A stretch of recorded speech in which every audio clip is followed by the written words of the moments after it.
Gotcha. Did you ever hold on? My dog is freaking out because good.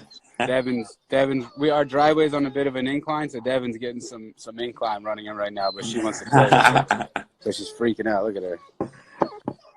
Oh my God. Yeah, she'll go jump all over her. Wait, what? Damn, that's rad. Hey, you ever shoot anything with Ben Sanchez?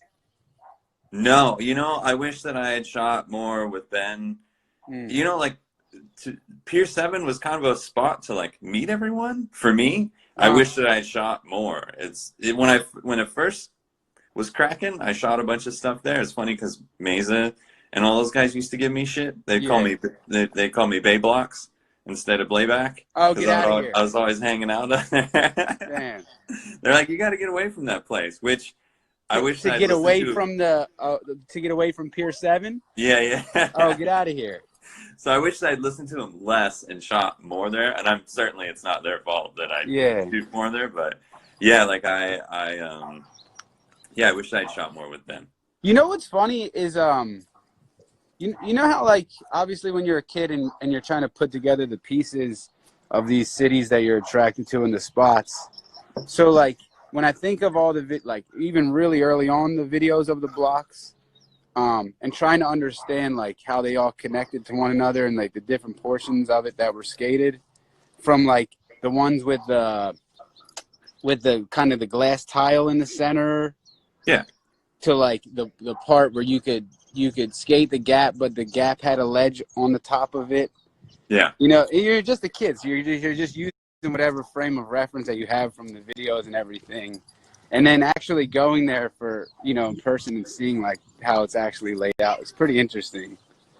No, it's insane. I mean, I remember when they first built the blocks before they put the glass in the middle of them, like shooting the stuff in the middle, like the York switch crooked grind. And I remember that day so clearly because we were there and we're like, oh man, they built these blocks and there's like, you could skate the middle of them. And like Lee Smith and York and all these dudes, like we all like had a session on that. It was fun.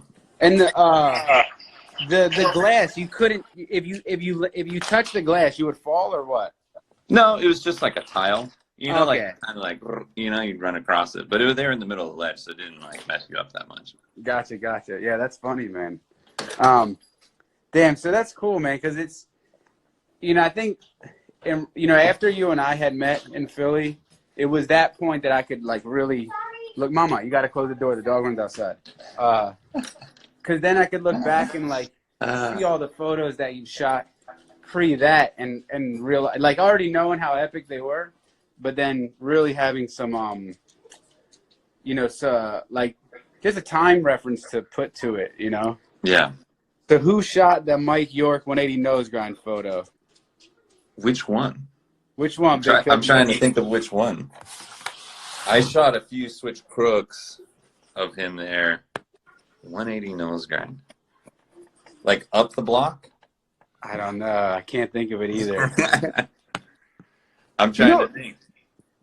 What's funny is guys like Mike, a lot of I think Lee, there's these guys where I'm like, damn, when you look at their video parts, the amount of footage that they had between Frisco and LA, and you're like, damn, what they were bouncing back and forth between cities over those time periods. Yeah, no.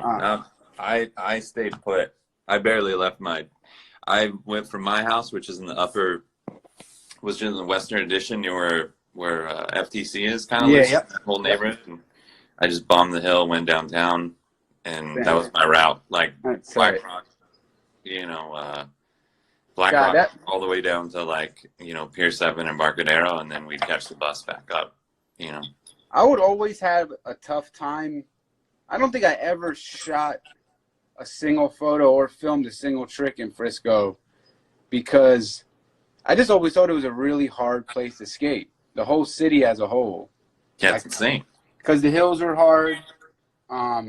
Go to the pier, and the pier was already like super competitive, and it was a really hard place to skate. Yeah, I would go there and just leave so frustrated. I would actually lose before I'd even get there because I'd always get there and realize I packed the wrong stuff for the time period that it was. Which is true, right? Like summertime, it's pretty fucking cold there. Yeah.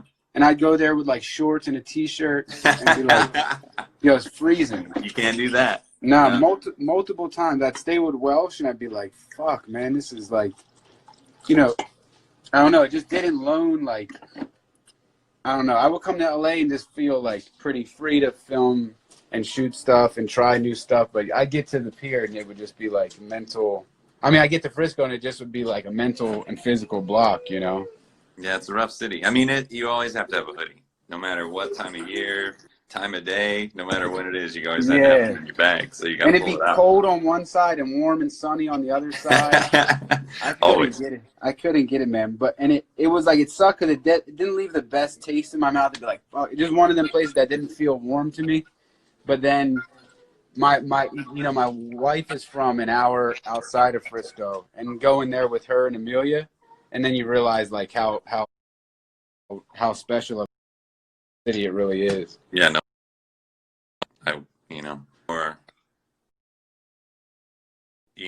with, I don't know, I've always admired skateboarding there ever since I was a kid. When I moved there in '94, it was like the center of it. Hold on, Mike, real quick. Yeah, all good. What'd you say, baby? No, because just you can play outside, but just let mommy exercise. No, because she's gonna bother the shit out of mom, and then I'm gonna get in trouble. No, she's not gonna play with you. She's gonna chase mom. All right, they're not listening. Damn. So I guess and then fast forward. What? Hey, let me ask you this: what was the first time you ever came to Philly? I mean, I think the first time that I came to Philly was when I first started working for DC. So it would have been '99. Was the first time I actually like went to Love and like started at the beginning of '99. And this was when God, at this point, what? They were working on the Reason video? Yeah. Gotcha. Yeah, so I shot some of the stuff that's in that. Not during Sixth Sense time, though. No. Gotcha. No, I don't believe so. I mean, I'm a little fuzzy on some of those timelines with videos and stuff. Cause yeah. I'm just like, I know photos. You ask me photos, I got you. But like videos, I'm like, all right, because I didn't make them, so I'm not as good with the dates. Yep. But yeah, when I first started working for DC, I remember Ken Block being like, hey, Kale's got a shoe coming out. You're going to be going to Philly. And I was like, the first shoe. The first shoe, yeah. Gotcha, like it was like already in production, and by the time it sort of thawed out there, I forget what month it was. I think it was still springtime was when I started going out there, and that's why you see me so much, because I'd go out there for like a week or two. Yep. And then I would like come home. And my son was born in June of '98, so he was a year old barely at that point. So I'd come out, stay on their couch, hang out at Love for like 4, 5, 6, 10 days at a time, and then go dip home and then go right back. So that's why I spent so much time there. Damn. Yeah, those were fun. It felt like you were there. I mean, God, it almost felt like you were pretty much a resident, man. For the people thought I lived there. They're like, time you spent there, yeah. And it was cool because there was a lot of there was like a very particular, we had Frankie, we had G, we had Andre, Maring, but it seemed like every time that you came, everyone was always super, they always let you live, Everyone else was like, dude, no other photographers, filmers. It was like, I don't know, there was a very particular cadence to everything, man. Well, I try to mind my P's and Q's wherever I go, so it's just had to be respected, yeah. Respectful of their, what they had going on, and like they were always, I know G was respectful of like what like I had to do with Josh because I worked in DC, and there was just he photographed everyone a ton too, and there was all the mags that his photos can go everywhere, and everyone there was definitely like enough to go around for everyone. Yeah, no, for sure, with like Workshop and DC and all the mags and everything else that was going on. So and Josh and I had a relationship since we were kids, so that was like I was thankful that it was him that Ken was like, oh, you're going to spend the entire summer with this dude. I was thankful that it was him and just some dude that I didn't know at all, Yeah. So it was dope. I mean, it was great for both of us. I mean, little did we know that, we'd be doing it for the next however long, after crazy, that. What is there any, you stepped in dog shit? Sorry. Oh boy. I know. It does stink, huh? She has her rain boots on. Here, I'll hose them down. Your boots. Couldn't have stepped in him with anything better. Is there any like I mean, God, man, I gotta imagine that you saw a good amount of stuff there during that time period. Is there anything that stood out in like whether it was the cops or anything, or just like any crazy stories just from being around that those couple of blocks? I mean, the cops were definitely insane, but it was funny because I would usually just, when everyone would scatter, I had too much stuff there usually. I typically had like a bag. Yeah, you always had a bag and stuff on you. Well, I had a bag, plus I usually carried like another bag with just film in it, or I had like a brick of, they used to call them bricks, but like a big box of like slide film with me to shoot sequences and stuff. Like I always had tons of stuff with me, so the cops would come and everyone would scatter, and I would just sit there. And, they would always come up to me and be like, "What are you doing?" And I'm like, "Just here." You never had a board with you, though. I didn't. Well, I did if I was skating, but if I was there to take photos, I didn't because of that reason. Yeah. Just because, like, or if I skated down there from, Josh's house, then I would just stash it. Yeah. And, just like everyone else did. Wasn't that a funny move? The trees. There were so many times that the cops would come and you just be like, "Oh, I'm just gonna like sit here like a fucking statue and like hope they don't see us." So we would all try that and be like, "Yeah, this is such a bad idea." I mean, for some reason, well, a lot of times they did talk to me, but I was just like, I'm just here taking photos. You know what I mean? Like, there's nothing wrong with that. Like, So. It's funny, man, because I always say, I was talking to a friend of mine. He's kind of more from like the Roger Brown era of Love Park, and that's older. So you're talking mid to late 80s. Yeah. Early 90s at the latest. And he was telling me how scary it was down there at that point. Mind you, this is like mid-crack epidemic in the U.S. This is just a different time period. And he's like, he's like, people didn't really hang in love.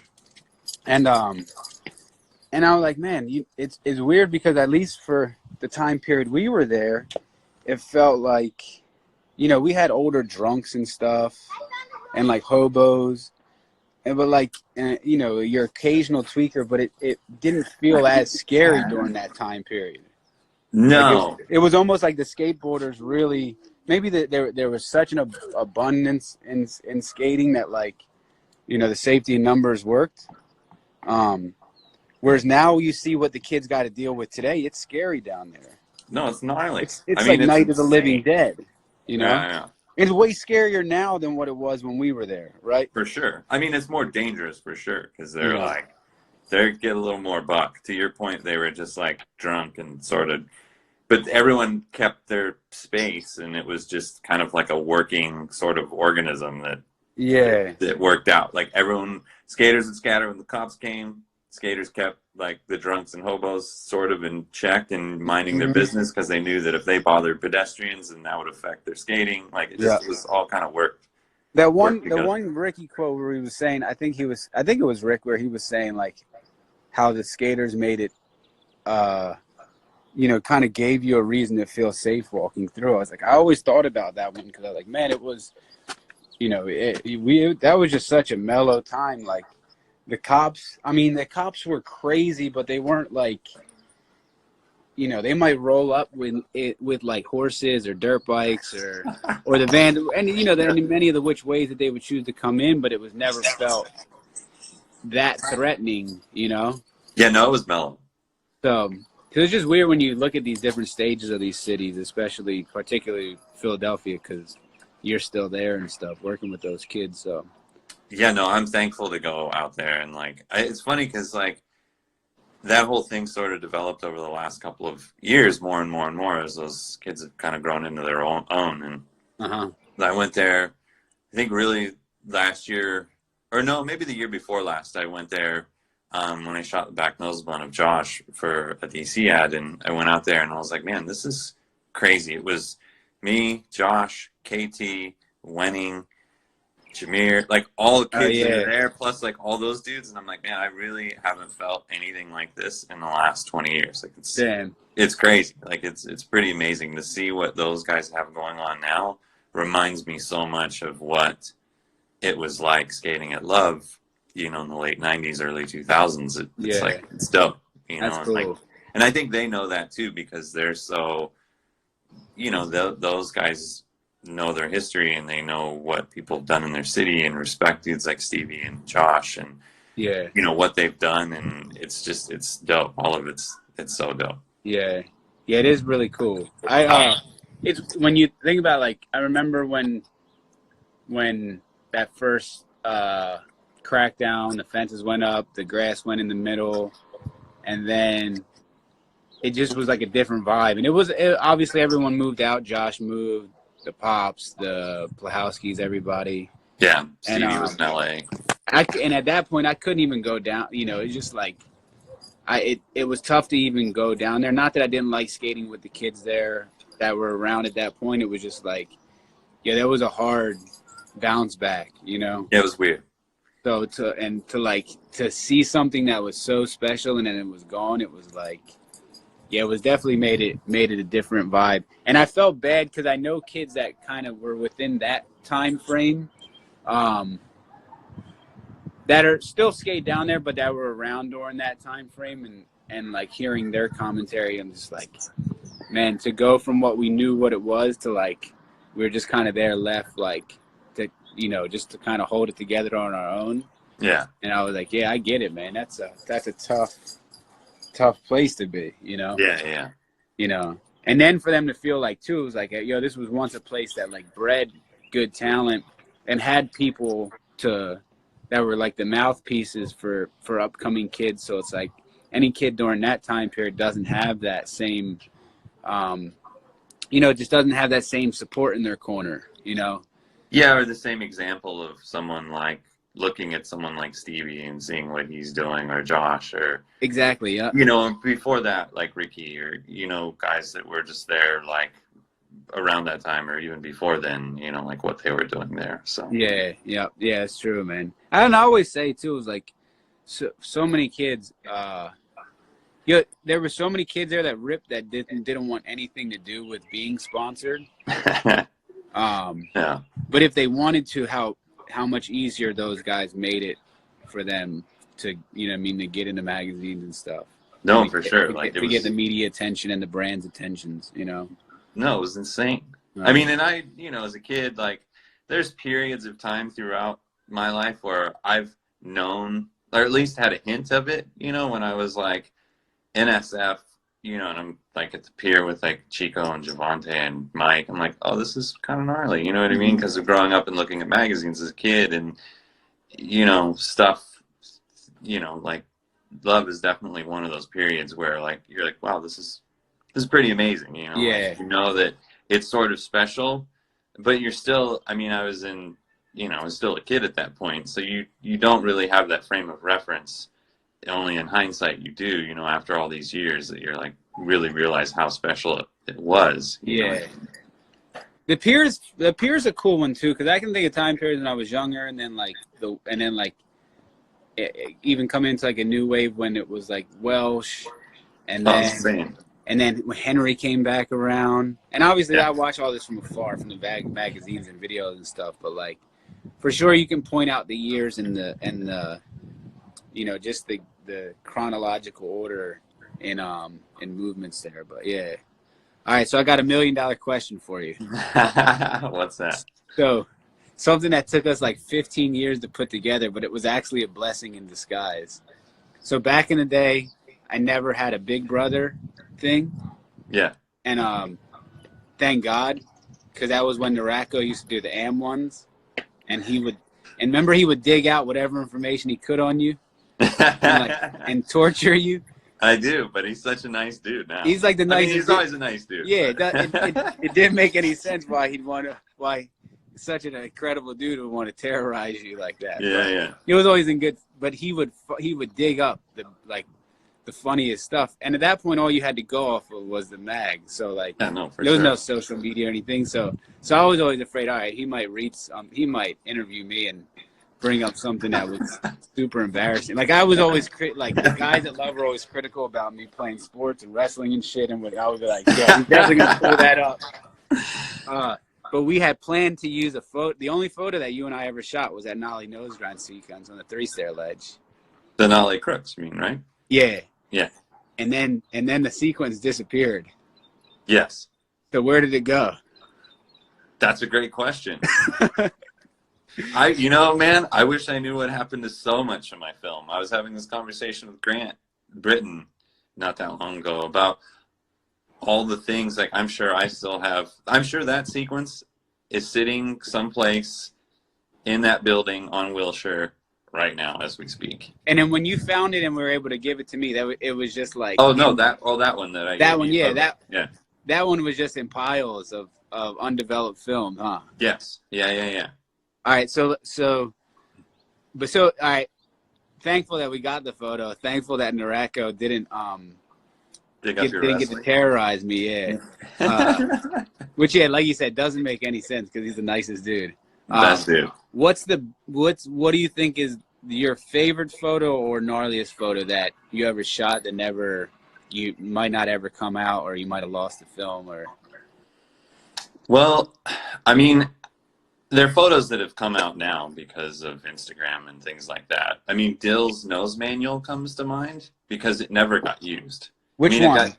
The one at the LA Library. Oh yeah. So that's a crazy one. It got used in a retrospective. It was like my 10-year anniversary of working at Transworld or whatever. Wasn't he the least bit scared trying that? No, which is insane to me because I'm afraid of heights. Yeah, I would not even stand up there. There's no way. Oh, that's crazy, man. But that photo, we originally shot that for the cover of Warp magazine. Warp. Warp. No way. Warp. Yep, Dill on the cover of Warp. They were like, hey, we want Dill on the cover. And I was like, all right, I got you. That was a San Diego magazine, Warp? Yeah, it was a Transworld. Okay, gotcha. Yeah, it was like the Transworld version of having like music and snowboarding, whatever else. Yeah. It was just kind of the everything magazine. Warp. Yep. So that was meant to be the cover of Warp. And at that point, I was on a retainer at Transworld. And I'd known Jason from skating with him in LA.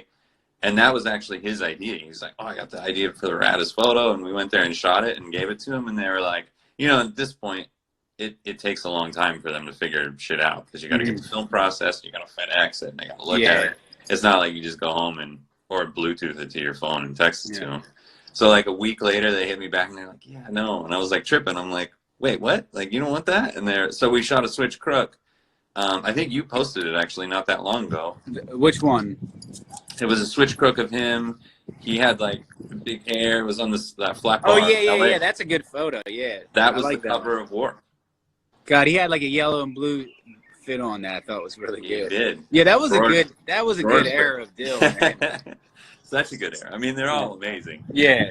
For so many different reasons, but they ended up using that one, and that photo just never saw the light of day until I had a retrospective thing in Transworld. So that's one of the photos that I picked. I think that was in like 2004. So it ran, 2008. So it ran like 10 years after I shot it. But that definitely comes to mind because they just didn't care to use it, So funny, man. Yeah. Any ones with Stevie or Josh from that time period that stand out that might not have got ran? I mean, yeah, there's a lot. I mean, there's stuff that I'm finding, like a frontside half cab, the photo I posted of Josh, the fakey frontside no slide that he did not that long ago, or I posted not that long ago. But dude, it's funny you say that because like I have like stuff of Stevie, like just rolls and rolls of film that